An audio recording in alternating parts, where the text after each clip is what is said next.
finest in underground television.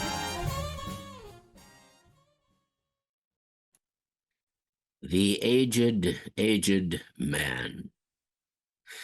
I'll tell thee everything I can. There's little to relate. I saw an aged man a-sitting on a gate.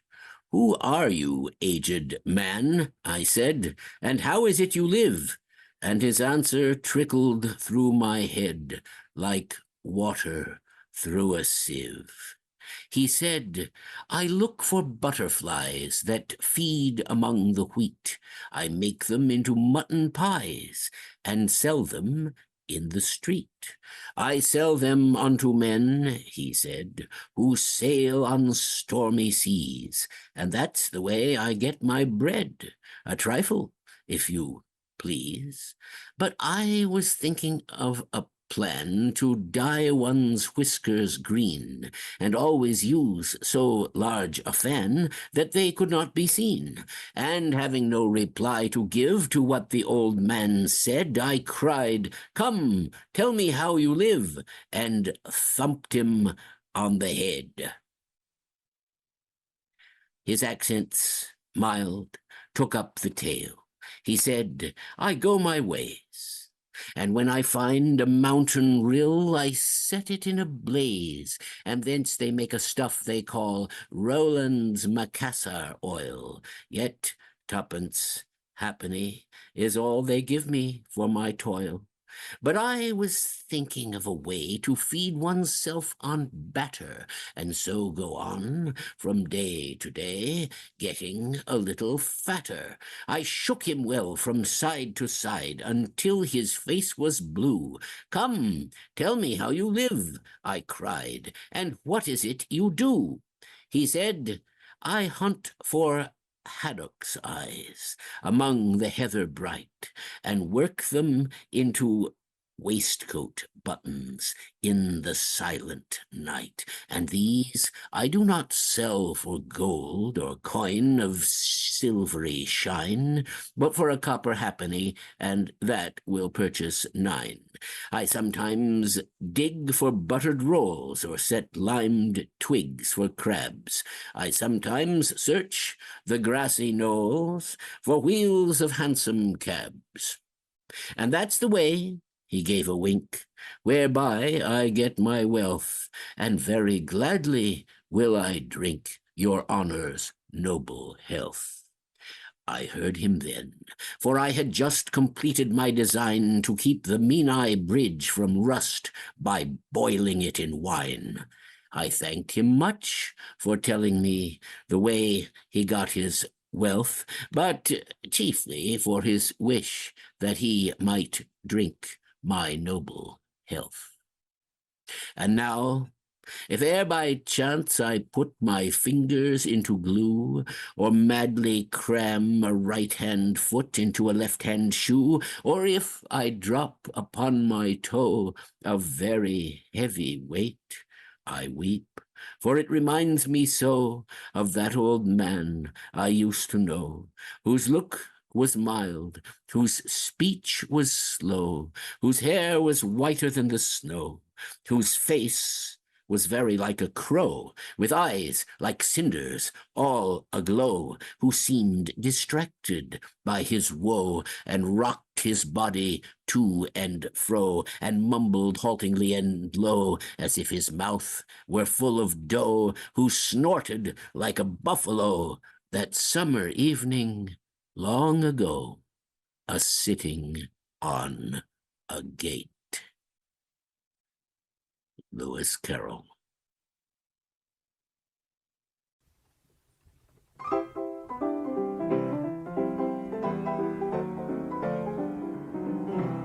Here before you is an opportunity to plumb the depths of the mysteries that confound and intrigue us. A chance to ask the big questions. Dr. Hal is not concerned with questions of trivial matters or of facts that are easily gathered elsewhere. Dr. Hal seeks the questions that transcend fact. He stands before you, ready to take questions that used to be brought to wise and aged sages on distant mountaintops. These questions can now be asked from the comfort of your living room. No Sherpas required.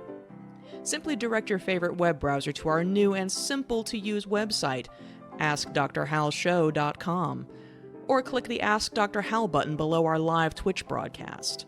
You will be spirited away to the magical Co-Fee portal, where all you need do is submit your burning question in the handy message field, and assign a monetary value you wish to place upon it. Our stage ghost will then convey your message live to Dr. Hal, and he will answer in the manner that only Dr. Hal can. Don't worry, we never sell, share, or solicit using your provided email address. PayPal will ensure that your valuable love offering goes directly to Dr. Hal. Links to submit questions and more can be found at our website, AskDrHalShow.com. Do not let this opportunity to consult a modern-day oracle, a seer for seers, a man steeped in the arts, sciences, and esoteric studies, pass you by. We present to you, through the very miracle of the internet itself, the one and only Dr. Hal Robins, now making house calls.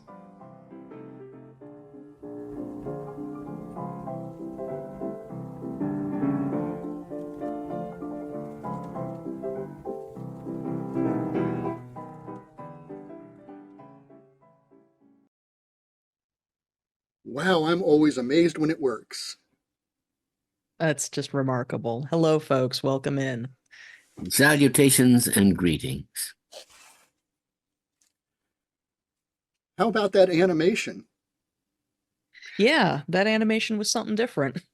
Yes, a good lubrication is important. It's always a shame to see finely made machinery suffering from the want of a few drops of oil. I guess we should mention indeed. that the ending of that was an advertisement for Shell Oil, but we deleted Yeah, Showing we the should titular probably... shell with its radiant rays. That was the concluding image, but Indeed, you get yes. the idea. But we felt Well, it was that safe. was sort of the artist's whole thing. That was by Len Lai, who was a experimental animator and also known as a kinetic sculptor that was active in the 1930s through the 60s. But his whole thing was kind of working within the niche of commercial advertising. He would get these advertising grants and make these strange, inexplicable experimental films. So he's kind of a favorite of mine, actually. It has a But sort he of was George Paul quality. Yes, it does. Yeah. He was kind of a believer in the idea that motion could be part of the language of art, which was not really commonly accepted in the 30s. So it's sort of interesting. He also worked not just with, well, he only did 2 stop motion experiments, this one and one that is called The Peanut Vendor, which people may be familiar with as the Scary Monkey cartoon. But he also experimented with direct film, which was painting and scratching directly on film strips, as well as optical printing was sort of his domain. So I like him very much. I hope you all enjoyed that. So hopefully we'll show a few more from Len Lai in the future. Yes, I'm looking forward to seeing more of his experiments. Cool stuff. But we'll be having you back in just a little bit, Professor Gofflin. But right now we're going to go ahead and start with some questions for the good doctor, since, well, that's why we're here tonight, to get questions to Dr. Hal. That's why we call it. That's right. Ideally, to derive answers from these questions. It's why it's called the Ask Dr. Hal Show. So get those questions in, audience, and we will get them interceded on your behalf to the good doctor. Yes, and indeed. And to do so, if you're not familiar with the process, please go to AskDrHalShow.com. All right. Or just watch the way it happens here, and the idea will be made explicit. Context will explain everything. Indeed. That's our hope. What more can we hope for? Anyway, Professor Gofflin, we'll see you shortly. Thank you. Excellent. Well, Dr. Hal, I have some questions for you. Let me see what I have here in the queue, actually. Just reach in and pull one of those little wriggling questions out. Well, let me see what we have in the queue. Okay, well, we have I have an $8 question from Reverend Dr. Big John. And All it right. is, if you were tasked with building a big-ass kaiju, what would be your preferred base creature? Mammal, reptile, plant, robot, alien, or something else? Well, there are problems in building something so large that are never addressed by the movies themselves, which are a projection or form of fantasy. But the physics about enormous moving objects begin to create barriers. And so, to make the entire thing practical, a multi-legged creature, perhaps built somewhat on the insect design, would at least be able to provide multiple vectors of support for an enormous object. Of course, we must also attempt to lighten the object structurally as much as we can without damaging its essential strength and ability to repel attacks. So it is quite a knotty problem, one that I am fortunate that I do not have to solve. But bipeds, as one so often sees, are the least likely exemplars of gigantic beings because there is a certain amount of time while one foot is off the ground, and during that time all the forces of gravitation intend to pull the entire thing to earth with an inordinate crash. Most unfortunate. Even at our own level of size and scale, the forward stroke that the leg makes is the fastest movement that the body makes, since there's no time to waste in supporting the body with the step. This is why stubbing one's toe can be so unexpectedly, viciously painful, because your foot is moving a lot faster than you think at the time of impact. And there's more that could be said on this topic, but we thank you for introducing it.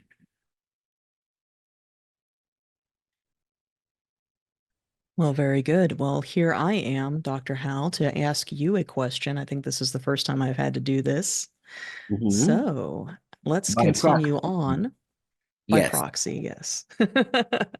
Here we are. Okay, so I have here a $20 question from our dear friend Reverend Xenofact. All right. And he asks, Dr. Hal, you are blessed with many culinary opportunities in the Bay Area, but let's avoid fancy stuff. What are the best places you've ate for everyday meals? Burritos, burgers, Chinese buffets, etc., and why? Well, there are so many restaurants in San Francisco that fortunately a large portion of them are good, with the condition of competition causing the good to rise to the top. And yet there are some people who actually prefer mediocre food as the sort commonly served in plastic seat restaurants. And so there are a few of those to accommodate them. But there are certain dishes which are almost impervious to improper assembly and preparation. Mexican food, some people say, is all made of the same stuff, just served in different ways. In the same way, Chinese food often uses its odds and ends to produce finished dishes. One of my favorites in any Chinese restaurant is the house special chow mein, or the house special chow fun. Chow fun noodles, of course, being larger, heavier, and flatter than the usual chow mein soft noodle. But house special means that a little bit of everything will be in this mixture. Perhaps tiny squids, little pieces of barbecued pork, bamboo shoots, what have you. And it makes a most pleasant lunch, since one feels satisfied by having sampled an entire spectrum. But I also enjoy adding hot sauce to these mixtures because I just do. So thank you for that. $20 means I must now say this poem by William Shakespeare. Let me not to the marriage of true minds admit impediment. Love is not love, which alters when it alteration finds, or bends with the remover to remove. Oh, no, it is an ever-fixed mark that looks on tempests and is never shaken. It is the star to every wandering bark whose worth be known, although his height be taken.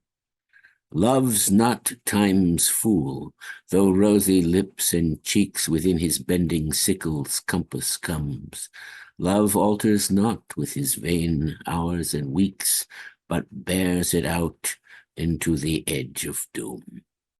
If this be error, and upon me proved, I never writ, nor no man ever loved.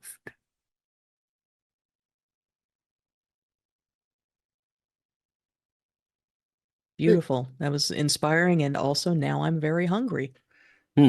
Yes, well, two aspects of appetite are stimulated here. A big hand for Reverend Gofflin, who grabbed that microphone and then dropped it.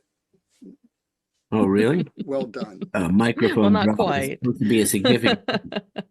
This is a very expensive microphone. No, please. Yes, we don't drop them on the show. But yeah, so that is part of our emergency broadcast system that you're seeing being tested. Yes. We have a fail-safe in the future, so.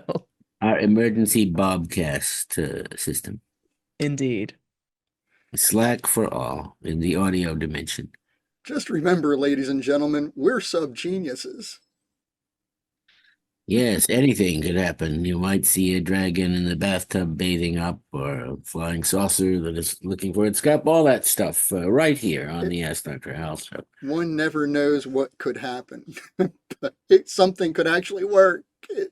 One doesn't ever know. But it's been known to happen. Well, let me actually spin the cue here. And, all right. And I'm going to say, let's go to our first monster movie moment and give the audience a chance to put questions into the queue. Audience, yes, you now let's know have what our to do. First monster moment here. And here it is. We're actually doing color these days. Color. In Color, a Quinn Martin production.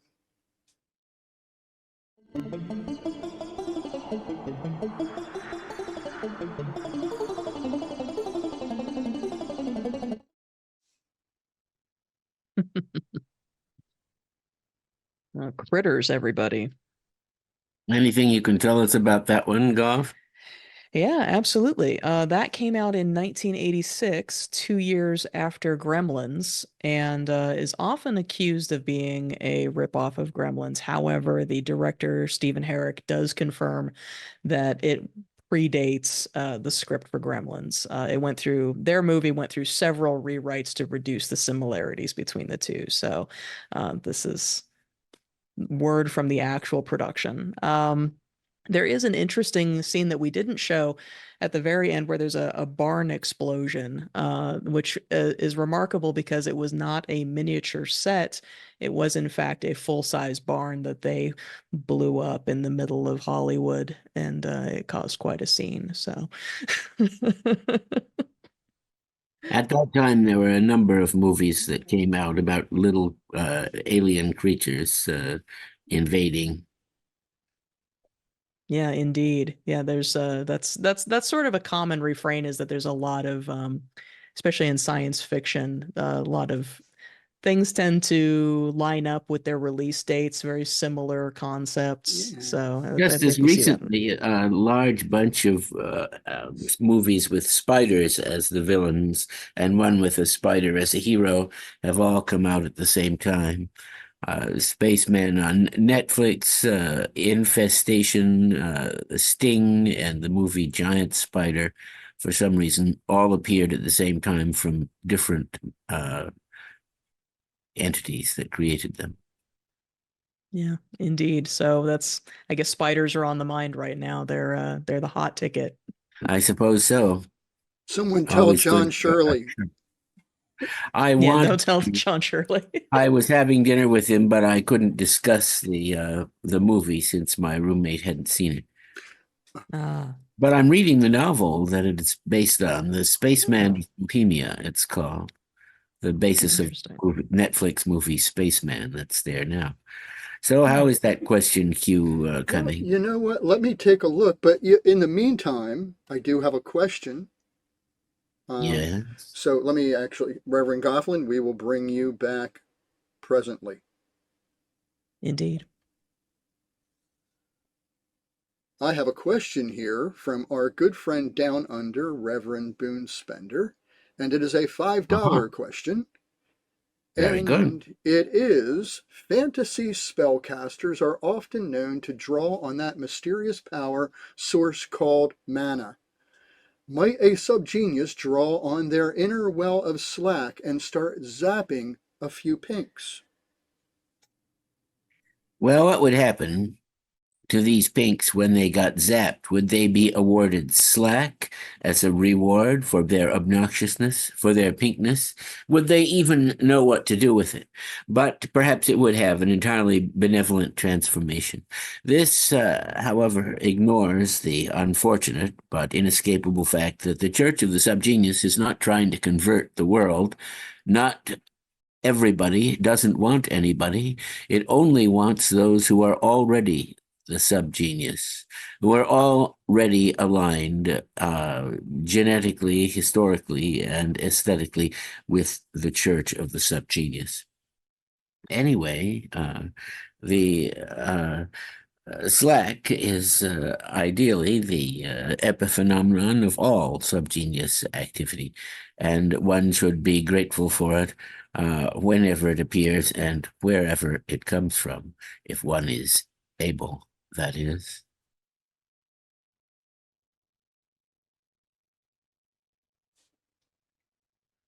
I have a $20 question from our friend Agrajag, No, and good.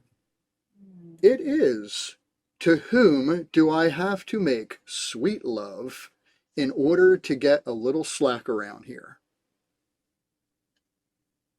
Well, I don't know your surroundings or the community that you live in, but one must love one's self in order to be able to love others.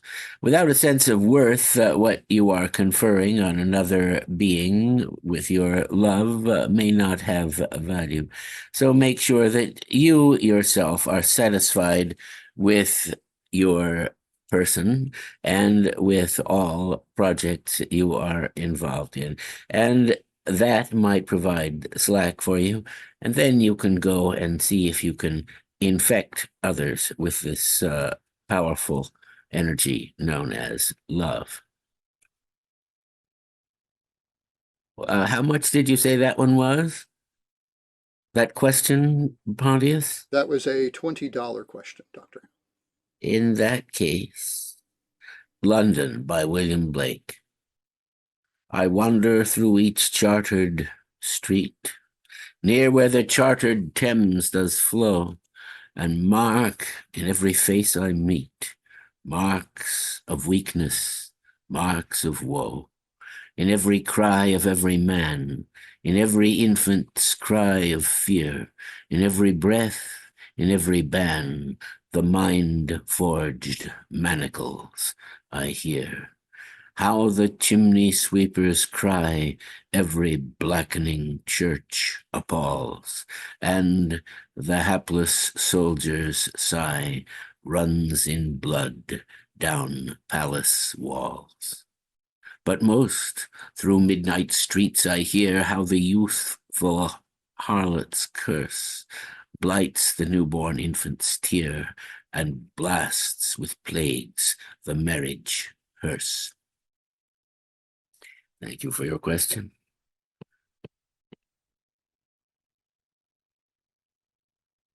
Audience, I'd like to remind you that our question queue is available for your benefit and the gain of your wisdom. What's it worth to you? Odin had to lose an eye for wisdom. Just remember that. But Yes, Dr. but he did all right with the other one. Dr. Howe, we're going to give that cue a little while to build up, but we have a guest tonight. Robin Coomer has a new video out that is absolutely wonderful. And so I'd like to bring that up. But audience, I'd like to remind you, get those questions in. We are going to intercede on your behalf and get them to the good doctor for him to answer. And don't forget that love offering. Here's Robin Coomer.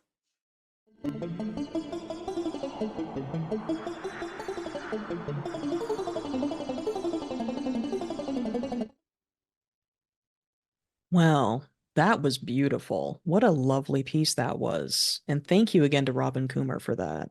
Yes, she excels as a songwriter as well as a performer. We're lucky to have Indeed. her. Absolutely. Such a lovely performance. Well, Dr. Hal, are you ready for some more questions? Why don't you try me? All right, I will. Here we go. Here's a doozy of a question for you from our recurring caller, Dismal. And this is a $4 question. Dismal asks, you ever secretly spying on KPFA callers or viewing you somehow manipulating Twitch broadcasts or hacking? Was the cable TV option the best back in the day? Thank you. Well, Dismal, to answer the last first, I think the cable TV option was best before it became too complicated with its competitors and different venues. But you see, one wanted to move away from the control of network television.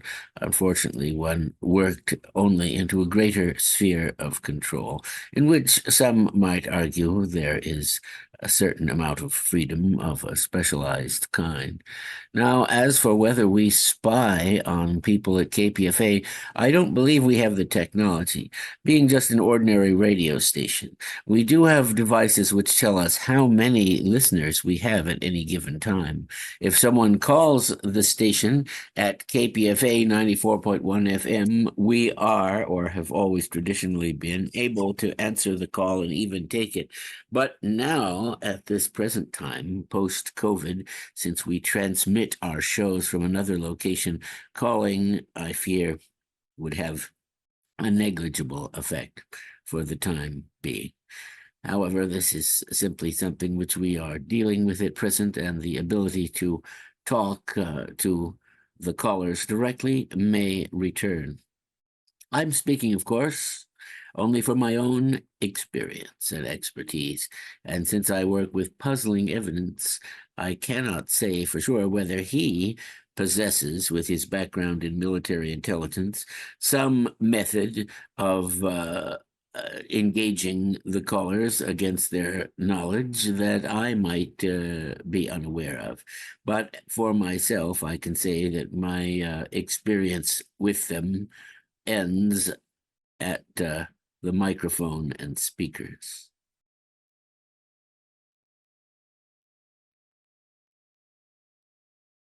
You never know who will pop up in this box. Yes. Could be me. It could be Professor Gofflin. It could, who knows who? It could be the Joker, the Riddler, guest of the week. Right. We've got some questions in the queue for you, Dr. Howe, and Professor Gofflin will be back, I assure you. That's good. But we have an Anon question for $3. And can you please recommend 3 documentaries on dinosaurs? Thank you. $1 a documentary. Well, you see, I've seen many documentaries on dinosaurs, but there are positions which one may take as far as their accuracy is concerned. And I feel that there are some which do depart from my own idea of accuracy. And then, what is a documentary? Since anything involving recreations of an ancient and extinguished biosphere is necessarily speculative, often human instinct that is reflected in art turns out to be a pretty good predictor.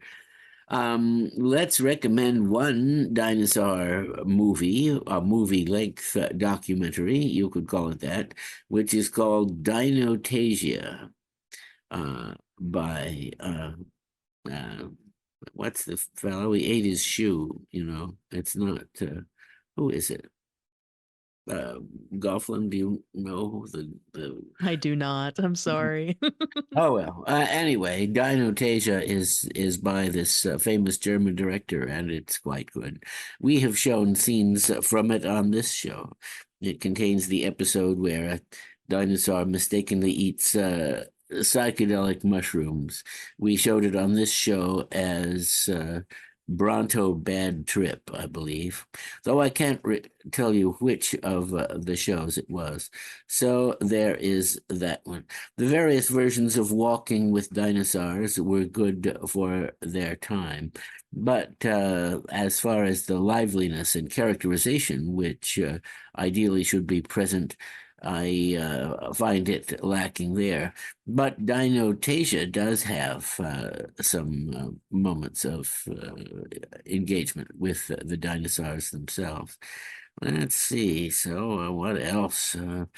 There is Phil Tippett's stop motion animation film, pre-Jurassic Park, called Prehistoric Beast. We're going to be showing it on our show at some time.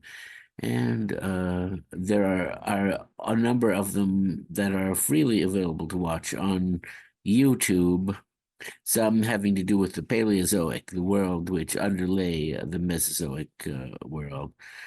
But I do get out of patience with the ones which rely on the cladist beliefs of the present, and would prefer to see some that are untouched by this insistence that dinosaurs were soft, warm, and fuzzy, which I think more and more the actual evidence that comes to us daily from paleontological discoveries makes untrue. But those who hold prestigious positions because they've advocated it aren't going to give up very easily. Sorry, I was only able to name two, but at least those two are quite entertaining. And Dr. Hal, with regards to the question about Dinotasia, that was narrated, of course, by the great Werner Herzog. Werner Herzog made the movie, that's true. And he Yes. also ate his shoe to solve a bet. The Prehistoric Beast film by Phil Tippett was very impressive in its day, and so it was expanded into a TV special about dinosaurs. Perhaps I should recommend that one, narrated by Christopher Reeve. It contained parts of Prehistoric Beast, but also other things that were created just for the special, all in stop motion animation. So that is 3 that I'm recommending. I hope that's helpful. That was wonderful. I made notes. All right. I have a $30 question from our very good friend, Dr. Penny. Oh, great. And she says, some say that Bob left something under one of the feet of the Sphinx in Egypt. What is the connection between Bob and ancient Egypt?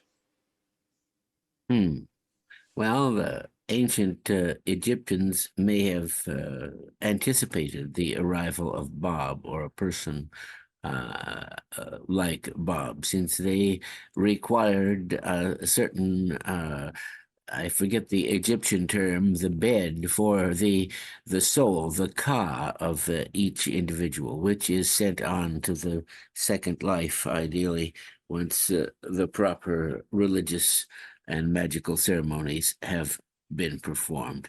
In ancient Egypt, actually, there was no distinction between magic and religion. They were one and the same. But excavation under the feet of the Sphinx did discover in 1954 under the left foot dried leather pouch that people have been arguing about. Perhaps it was simply stashed there by some Bedouin. However, it has marks on it that have never been deciphered. Some subgeniuses believe that it was Bob's tobacco pouch, or to speak more narrowly, his personal pouch of Habafrop zipulops, the mysterious substance which, according to subgenius lore, Bob smokes in his pipe and is an herb that only grows on the droppings of certain holy men in the mysterious mountains of the mysterious East. You can believe that or not. Or maybe it was simply left by some sheep herder, as in the discovery of cheese, when a little bit of milk carried in a bag made out of a sheep's stomach long ago in semi-prehistoric times issued into our world, the wonderful world of cheese.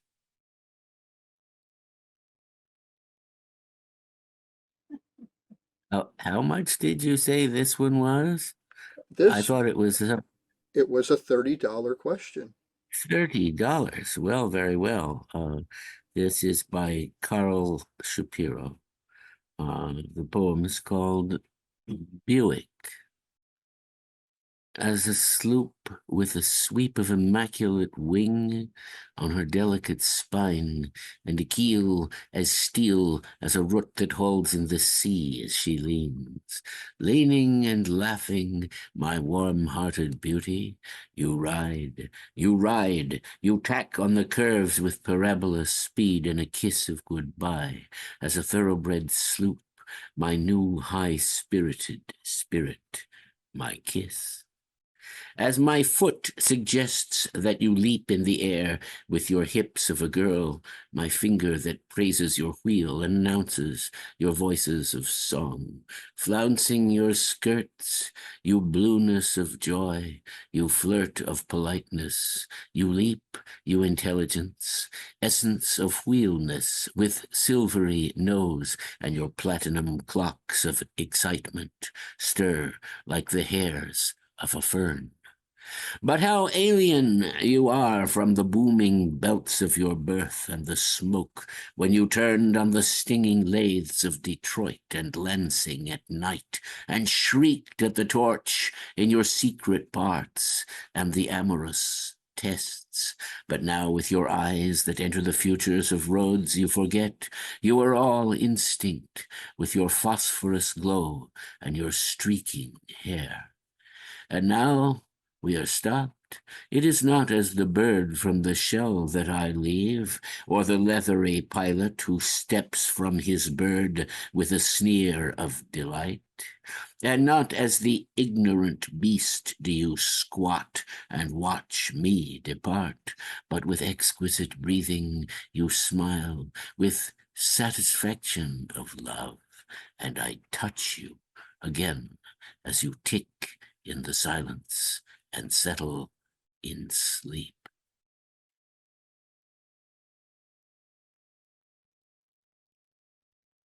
I also have a retraction that I need to make. You do? I do. Did we put out a misleading announcement? When Reverend Boonspender asked about fantasy spellcasters, I do believe I read fantasy sportscasters. Good heavens. Well, what did he say fantasy spellcasters were up to? They are often known to draw on that mysterious power source called mana. See, now the question makes better sense. Yes, well, the spellcasters generally, while performing magical work, don't give a play-by-play narration as to what's going on. They tend to be D&D sessions might be more interesting if that happened. A whole new genre was born. Roll for dexterity. magic has to have a power source, and that power source must come from outside this universe to be truly of supernatural origin. And this is the meaning among magicians and would-be magicians of the word mana. Supposedly, according to some, there is only not really enough mana to go around, and the more magic that's performed, the less of it is. Others don't think it's going to run out for some time, and also that freakish circumstances can create or release more of it, just so that particular thing is answered. But where are we in questions? Well, I wonder what they've got. Well, we could always use more questions. We always have. It's like Jello. Certainly. There's always room for As many questions. as come our way, yes. But now might be a good time to do our second monster movie moment. Of course. I think we've got a few more questions in the queue, and we'll of course do our, our all our questions before the end of the show. Everything will be read. So All right. it's always a mystery when the show will end. Never a mystery when it begins. 9 That's true. p.m. Eastern Time.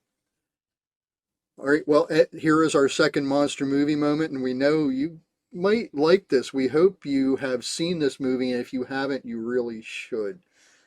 But here it comes.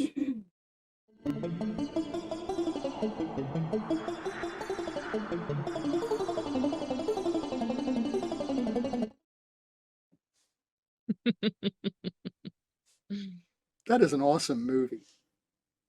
That really is. That's a good one.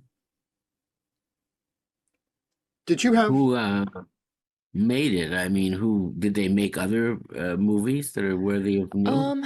Well, that director actually had planned several sequels to this, none of which actually came to fruition, unfortunately. The last we heard of it was sometime in 2014. There was meant to be a sequel that never actually began filming.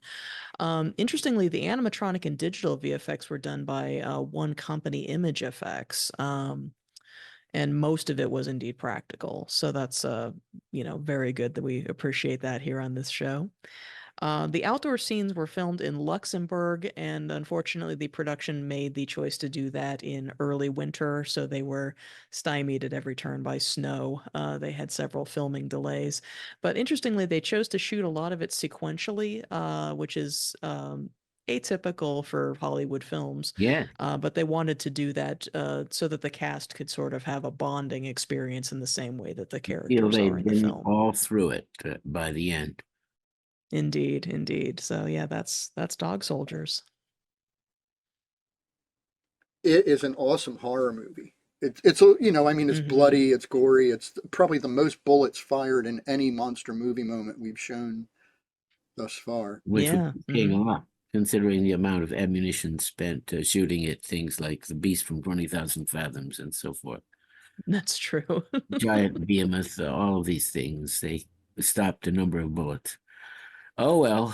Well, we have a ton of questions in the queue.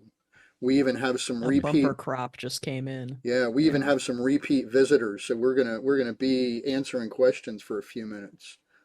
Well, let's do that then. Let's see. Well, actually, let me check to see if there's any new ones that came in. Professor Gofflin will be calling you back in to assist with the questions being read. You'll all be seeing more of Professor Gofflin for this sort of thing. We are doing this idea where we occasionally have technical difficulties, and we want to be able to fail over to California and have Professor Gofflin pick up. So what we're doing is we're switching back and forth from our different platforms here. And she's reading some of the questions, and I'm reading some of the questions, and we're teaming up and ganging up against Dr. Hal. Dr. Hal is a bi-coastal production, indeed. So yeah, so we will always be there. It will never fail. This is our promise to you, dear viewer. I couldn't even keep a straight face saying that.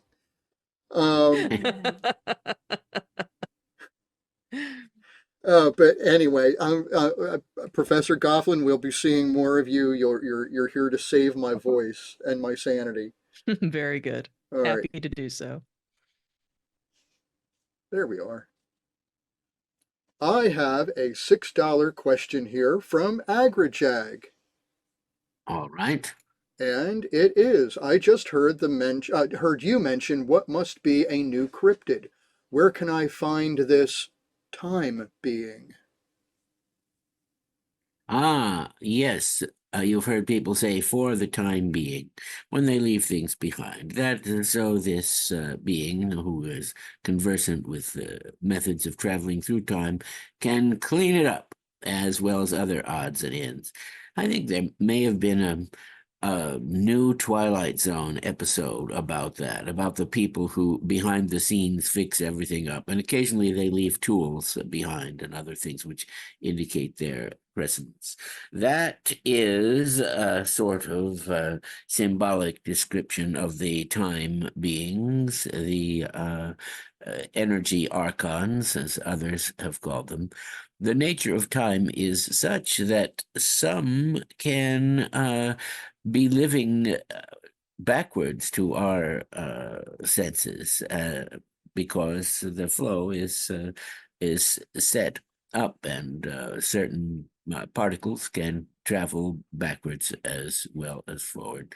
But don't worry, the time being will not personally pay a call on you, unless, of course, what we have conjectured about him is entirely wrong.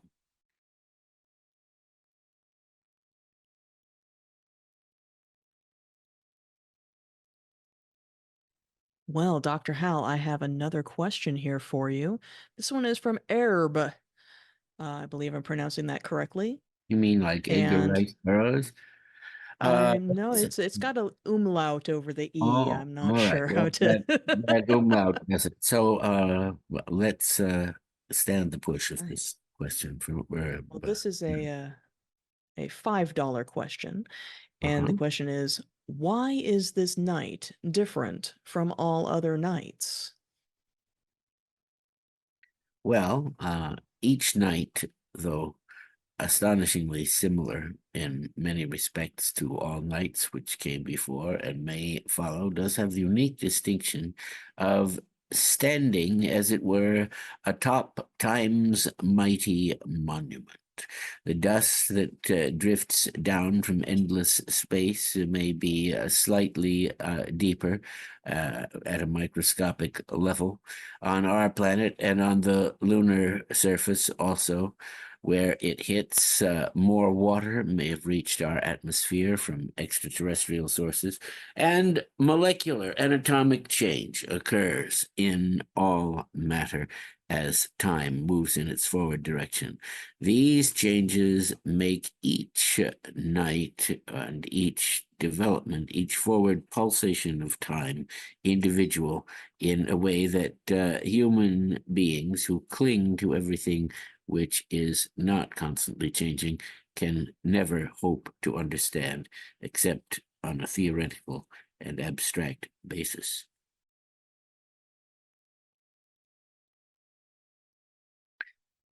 We're back. We're here. Yes. We haven't gone. The lights are on. We're still home. And let me see. I have more questions here. Oh, Reverend Les. This is an interesting question.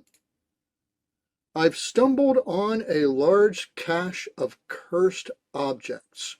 Fire has shown to be ineffective at destroying them. What should my next step be? And that was, again, a $6 question. Well, if you feel that these cursed objects are too likely to leak malevolence into your area, or your state of being, you should, of course, separate yourself from them. And the next step, according to all the stories, if fire cannot burn them, you can drown them, the water solution. You can bury them, the earth solution. Or, most difficult to do, you can have them carried off in fragments by the birds of the air, the atmospheric or aerial solution. We often hear talk that the ancients believed childishly and foolishly in 4 elements, but this is simply a problem of mistranslation. These so-called elements represent states of matter: earth, water, air, and fire. Earth being the solid state, water the liquid state, air the gaseous state, and fire energy in a free state. So try burying it in the backyard, and you might want to perform a little ritual there. I won't tell you your business how to do it, and put a stone on the top, and then see what happens. Then it's time for the cursed objects to make their move, which is probably the next thing that will happen. Very good. Thank you, Dr. Hal. We have another question from good friend of the show, Dr. Billy. Oh, great. And this is a $15 question from Dr. Billy, and he asks, Dr. Hal, I've been letting a former, rather orange president live in my head for an agonizingly long time. Is there any way I can evict this monster, or at least make him pay rent? Well, you could watch cartoons. That's a very helpful thing to do. You have to grotesque the grotesquerie in this case. No, paying rent, not a good idea. Deriving it is difficult. And this orange monster is well known for not paying any bills whatsoever. So there are other things which express personality differently, and the more that you're exposed to, the more that one particular one retreats among that multitude. And of course, perhaps if we're extremely lucky, that particular being will retreat even farther. My sister made a painting, sort of like Fuseli's The Nightmare, where a troubled woman is lying in bed and then the horrible orange thing is hovering overhead. Pretty good painting. So let me say, I met a witch with eyes of amber who slowly sang a scarlet rune, shifting to an icy laughter, like the laughter of the moon. Red as a wanton's was her mouth, and fair the breast she bade me take, with a word that clove and clung, burning like a furnace flake. But from that bright uplifted bosom, when I touched it with my hand, came the many-needled coldness of a glacier-taken land. And lo, the witch with eyes of amber vanished like a blown-out flame, leaving but a lichen-eaten stone that bore a blotted name. Clark Ashton Smith.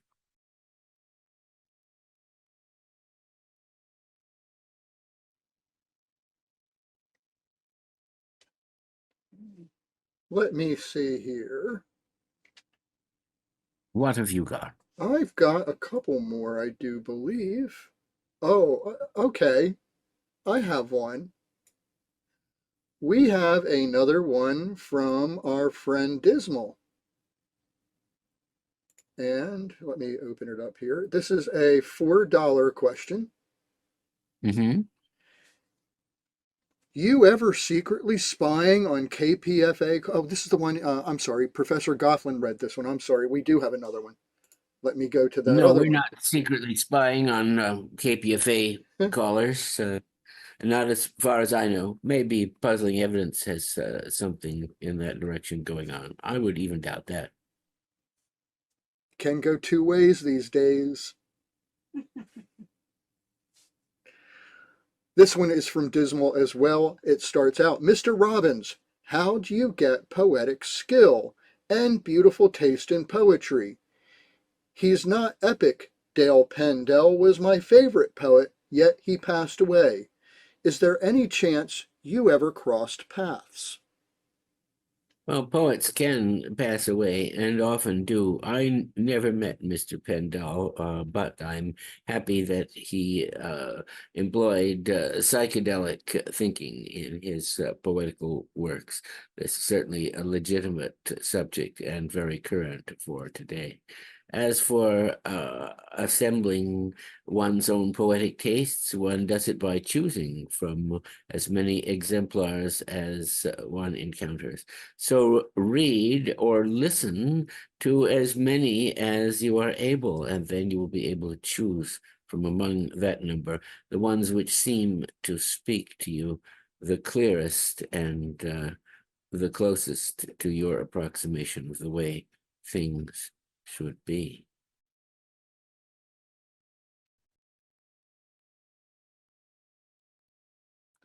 Did we have anything to say about Dale Pendell? How's that, Hal? I was wondering if we had anything to say about Dale Pendell, but anyway, my part of answering that was no, I never met the man. Amy, do you have anything to add? No, I'm afraid I'm unfamiliar. No. Okay. I'll bring you back here in just a minute. I only appear to be cultured within the guardrails of this Right. programming. I don't have anything. Right. Mm-hmm. We're not cultured. We just stayed at a Holiday Inn last night. That's right, yes. I stayed in a Petri dish the other night. Professor Gofflin, I'll see you in a couple minutes. Let me get this one question out. Let me get this question out. I'll be back. Okay, this is from the Great Bloviator.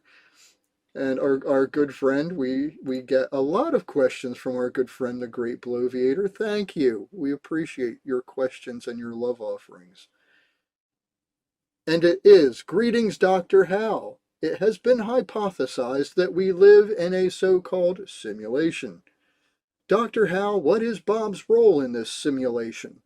I await your incisive, cutting insights, Gordon Ian Knotts.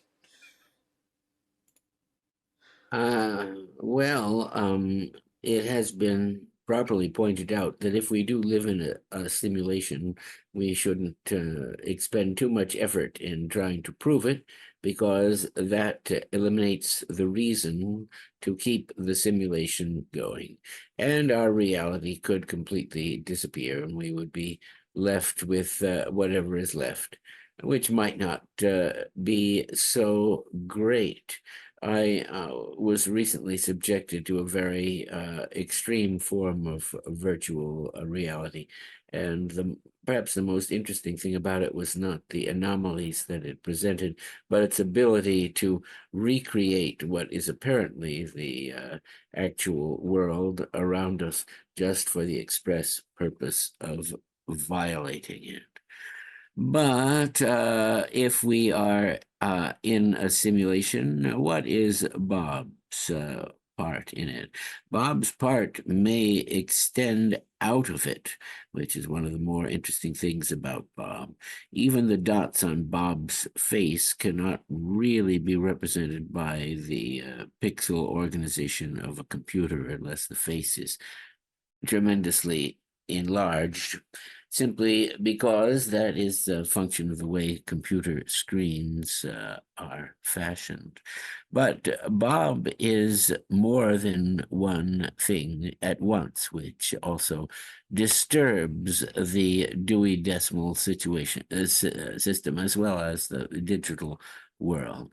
And if you do want a guitar pick or a poker chip to pry open the edge of reality or the simulation, Bob might be just that. But take the warning I gave earlier advisedly.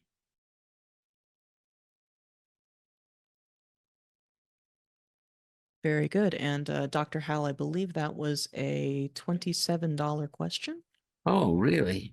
Well, in that case, in a prominent bar in Secaucus one day, rose a lady in skunk with a top-heavy sway, raised a knobby red finger, all turned from their beer, while with eyes bright as snow crust she sang high and clear.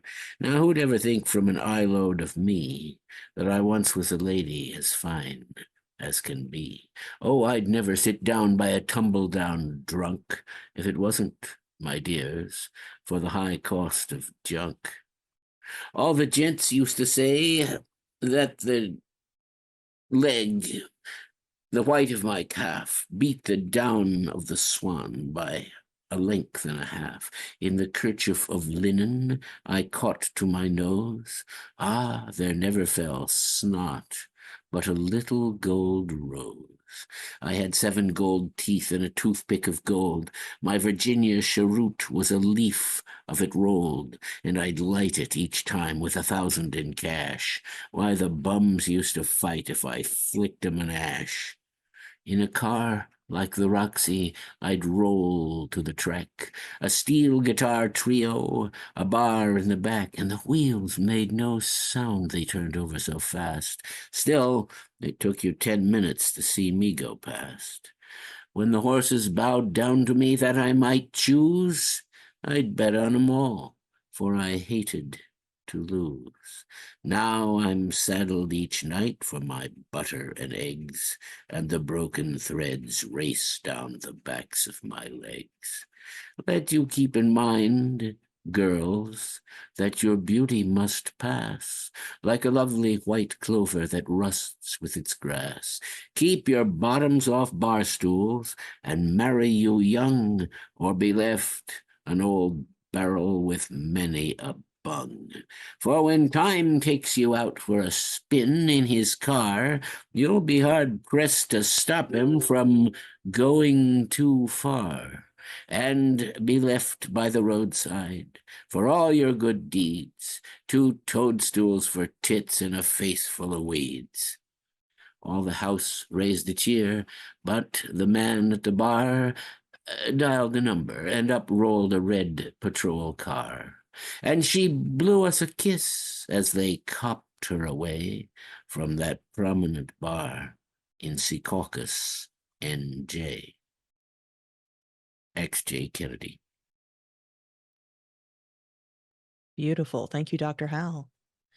We have here a $5 question from friend of the show, Griffin.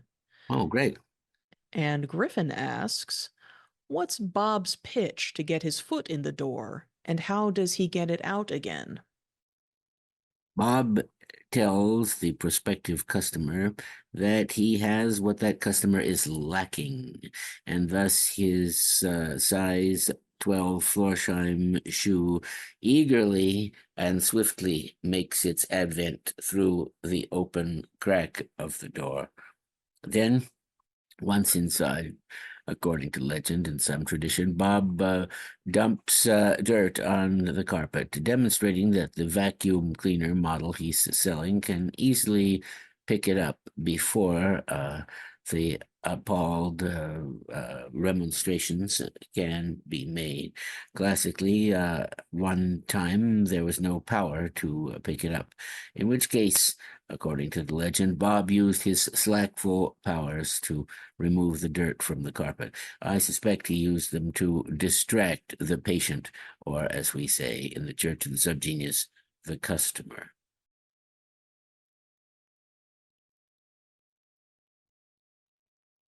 I was just typing Anything more in the hopper? We have, I believe I was just talking to Professor Gofflin about that. I believe we have one more question in the queue. But we're going to go ahead. A very good question. It's it's so nice to have 2 people working this. It's Yes, it is, isn't it? It's very pleasant to hand this off and go back and forth.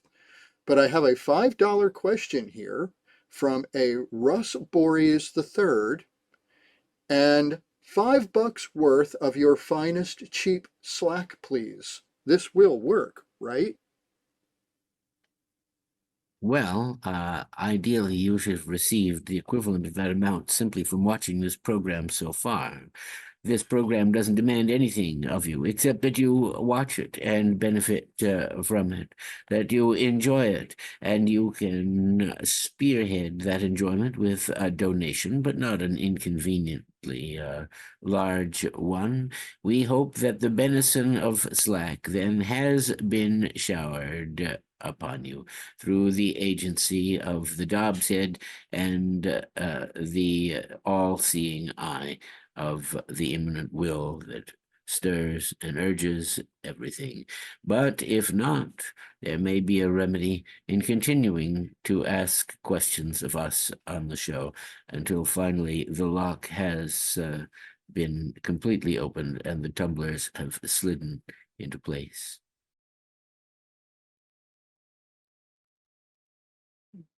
Very good. As near as I can tell, that was the last question. The last question.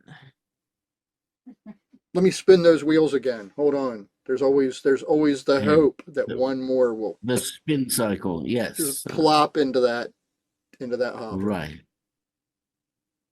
And no plop in the hop.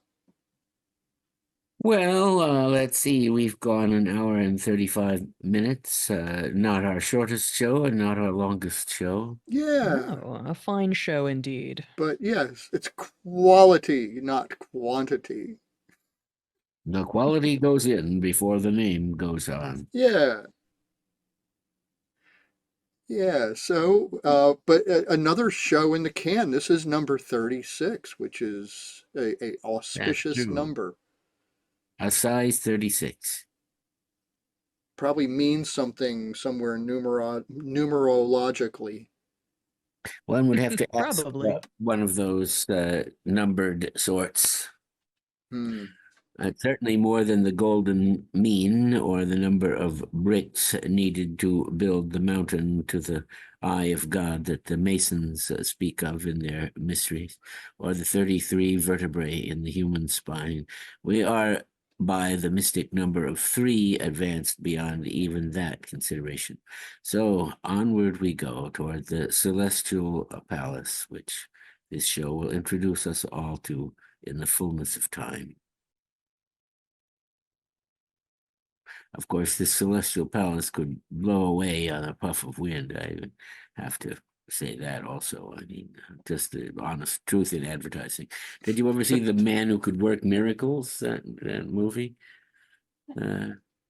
No? I'm not sure. Is it? I'm You have to not remind sure me the Alexander either. content of that. Korda, Ernest Thesiger's in it. The guy who played the man who was bedeviled by ghosts, I can't remember his name. He's also in the movie about Charles Lawton as a butler who comes to the Old West. Well, now I'm going all over the place, but he is granted the ability to do anything by some strange angelic beings in the sky, one of whom is Torrin Thatcher. And he makes the mistake of thinking he didn't have enough time to finish what he was doing, and he asks the world to stop rotating, which it does, destroying itself and the giant palace which he magically had brought into being. Anyway, there you go. Ray Harryhausen was thinking of remaking it with Lionel Jeffries, but that project never came about. Oh, if Oh, only there were interesting. test footage. Yeah. I'd kill for some We test could show footage. it on the show. Well, we could show the end, surely. That might be interesting. From The Man Who Could Work Miracles. Yes, And they do absolutely. use stop motion in some scenes where he performs various miracles. We will have to take a Interesting. look at that. Have you ever read the Yes. H.G. Wells story that it is based on? I have The not. Man Who Could Work. No. Very entertaining That's story. where I know it from. That's where I know that title Yeah. from, is from H.G. Wells. Okay. Follow the movie follows the story. In fact, it's a short story. The movie even adds some characters. So anyway, there you have it. All right. Well, I am going to paranoidally check the queue one more time. Nope, we're good. With fluttering heart. All right. No, that was before the Then show. Now shall I'm we settled roll down. the show to its conclusion then? I believe we shall, but we have more to come, so don't run away. We've got Dr. Howe will be That's back in right. just a couple minutes. And then we have next month, which is going to be May the 19th. That's going to be, that is correct, May 19th. We will be back with more cartoons, monster movies, bardic recitations, and your burning questions, audience. Yes, your questions are what set the whole Megillah in magnum motion. That's why we're here. So thank you for those. Yes. We're here for your questions. All right, well, that's what we have. So, folks, thank you for coming tonight, and we will see you all shortly. I will be putting the after show chat up, but you may have seen it pop up a little earlier. I'm capturing a screen over here, and that happened to be where my Word document opened up. So I'll be bringing that up as soon as I am able to move off to another screen. So I hate computers. I hate them. Yeah. All right, here we go. Good night, everybody. Good night. See you in the chat room. And that chat will be coming out shortly. Please be sure to join us for our next all-new Dr. Howe Show Home Edition, Sunday, May 19th, 2024, only on Twitch. Visit our website at AskDrHowShow.com for information on this or to find previous episodes. Auguries of Innocence. To see a world in a grain of sand, and a heaven in a wild flower, hold infinity in the palm of your hand, and eternity in an hour. A robin redbreast in a cage sets all heaven in a rage. A dove house filled with doves and pigeons shudders hell through all its regions. A dog starved at his master's gate predicts the ruin of the state. A horse misused upon the road calls out to heaven for human blood. Each outcry of the haunted hare a fiber from the brain does tear. A skylark wounded on the wing, a cherubim does cease to sing. The gamecock clipped and armed for fight does the rising sun affright. Every wolf and lion's howl raises from hell a human soul. The wild deer, wandering here and there, keeps the human soul from care. The lamb, misused, breeds public strife, and yet forgives the butcher's knife. The bat that flits at close of eve has left the brain that won't believe. The owl that calls upon the night speaks the unbeliever's fright. He who shall hurt the little wren never shall be loved by men. He whom the ox to wrath hath moved shall never be by woman loved. The wanton boy that kills the fly shall feel the spider's enmity. He who torments the chafer's sprite weaves a bower in endless night. The caterpillar on the leaf repeats to thee thy mother's grief. Kill not the moth nor the butterfly, for the last judgment draweth nigh. He who shall train the horse to war shall never pass the polar bar. The beggar's dog and widow's cat, feed them, and thou wilt grow fat. The gnat that sings his summer's song poison gets from slander's tongue. The poison of the snake and newt is the sweat of envy's foot. The poison of the honeybee is the artist's jealousy. The prince's robes and beggar's rags are toadstools on the miser's bags. A truth that's told with bad intent beats all the lies you can invent. It is right, it should be so. Man was made for joy and woe, and when this we rightly know, through the world we safely go. Joy and woe are woven fine, a clothing for the soul divine. Under every grief and pine runs a joy with silken twine. The babe is more than swaddling bands throughout all these human lands. Tools were made and born were hands. Every farmer understands. Every tear from every eye becomes a babe in eternity. This is caught by females bright and returned to its own delight. The bleat, the bark, bellow, and roar are waves that beat on heaven's shore. The babe that weeps the rod beneath writes revenge in realms of death. The beggar's rags fluttering in air do to rags the heavens tear. The soldier, armed with sword and gun, palsied strikes the summer's sun. The poor man's farthing is worth more than all the gold on Afric's shore. One mite wrung from the laborer's hands shall buy and sell the miser's lands. Or, if protected from on high, does that whole nation sell and buy. He who mocks the infant's faith shall be mocked in age and death. He who shall teach the child to doubt the rotting grave shall ne'er get out.